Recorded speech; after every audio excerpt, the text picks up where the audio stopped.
Stuart, you've got decisions to make at fly half. You've been a coach that picks on form. How much is the battle between form and perhaps credit in the bank going to figure in your mind? It'll be both, really. We'll actually make the decision at fly half, as we will probably in some other positions, based on training and what happens in the next, or what has happened in the last few days, and what will happen in the next week and a half. You know, we'll announce the team a week on Thursday, but in our own minds by a week on Tuesday we'll be reasonably clear, which still gives us a pretty important training session this afternoon, a very important training session tomorrow, 15 on 15. Saturday out in New Zealand, and Monday and Tuesday in New Zealand. So that particular position, as one or two others, will probably play out on the training field as opposed to what's led to it. Danny's been out there for 6 years or so. How quickly has he come up to speed here this week? No, he's done well. He has done well. He's come up to speed. He's got to know the players. Obviously, build relationships with his players. Some of whom he knows quite well, and others he doesn't know as well. But no, he's been good, and it's a similar defensive structure for him. Mike Forshaw employs a similar structure at Sale, so he's fitted in that well, and he's excited about being here.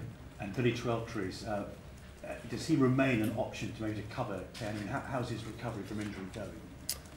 It's going well. He hasn't trained yet, and it's unlikely he'll train tomorrow before we fly. But we're optimistic enough, obviously, to take him on the initial flight, with a view to assessing him on the Thursday, Friday when we get out there. We've got a Saturday training session, Sunday off in the build-up to the test week. So he's really going to have to be training fully at the start of that test week in order to be considered. But he's certainly made enough progress for it to be a consideration for the first test and definitely for the second, so he's on the plane.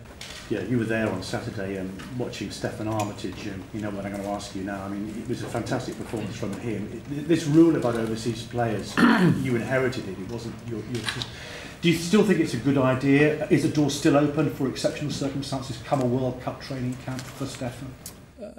I agree with the rule. I agree with the policy. I think it's important from an English club point of view and the national team to get access to the players when you need them. I think it's important for our best players to play in England. I look at the situation in New Zealand, who have a very similar system, in fact more rigid really, where there is no flexibility, and it's not done them any harm over the last few years. So I think it is a good rule, and I think it is one that I would support as a national coach. That said, there is exceptional circumstances. And who's to say this time next year, if he's still playing as well, the door might be opened.